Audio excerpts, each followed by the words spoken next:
জনগণকে বাইরে রেখে কোনো কিছু করা হলে অরাজক পরিস্থিতির সৃষ্টি হবার আশঙ্কা রয়েছে উল্লেখ করে বিএনপির ভারপ্রাপ্ত চেয়ারম্যান তারেক রহমান বলেছেন, যতক্ষণ পর্যন্ত দেশ গণতন্ত্রের রেল লাইনে চলা শুরু না করবে ততক্ষণ পর্যন্ত বিএনপির আন্দোলন চলমান থাকবে।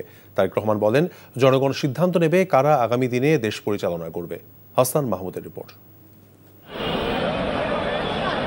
ঠাকুরগাঁও জেলা বিএনপির সম্মেলন উপলক্ষে নেতাকর্মীদের উপস্থিতিতে সরব হয়ে ওঠে ঠাকুরগাঁও সরকারি বালক উচ্চ বিদ্যালয়ের বড় মাঠ।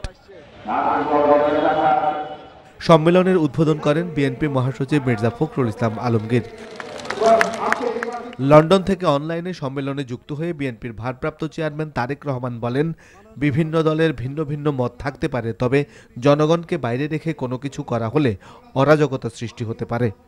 জনগণের কাছে যাওয়ার পরিবর্তে যদি শুধু নিজেরাই আমরা কথা বলতে থাকি, তাহলে ওই যে একটু আগে বললাম, একটি অরাজক পরিস্থিতি তৈরি হবে। যেই পরিস্থিতি কাঙ্ক্ষিত নয় দেশের জন্য, কাঙ্ক্ষিত নয় জনগণের কাছে। যে পরিস্থিতি পলাতক স্বৈরাচারকে আবার ফিরে আসার পরিস্থিতি হয়তো তৈরি করতে পারে।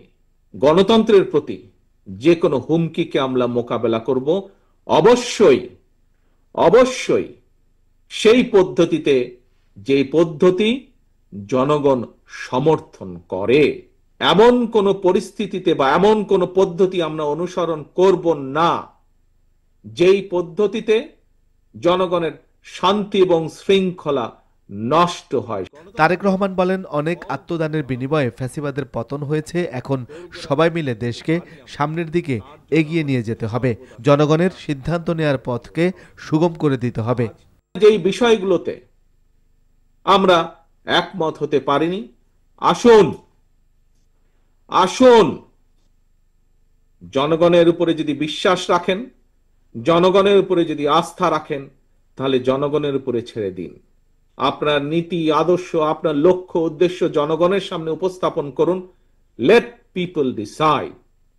জনগণকে সিদ্ধান্ত নিতে দিন। সব ধরনের ষড়যন্ত্র থেকে সবাইকে সতর্ক থাকার আহ্বান জানান Tarique Rahman. Hasan Mahmud, NTV news, Dhaka. Bundle থাকলে প্রতি সেনমানিতে টাকা বাঁচবে। বিকাশ সেনমানি বান্ডেল কিনে জিতুন প্রতি লেনদেনে।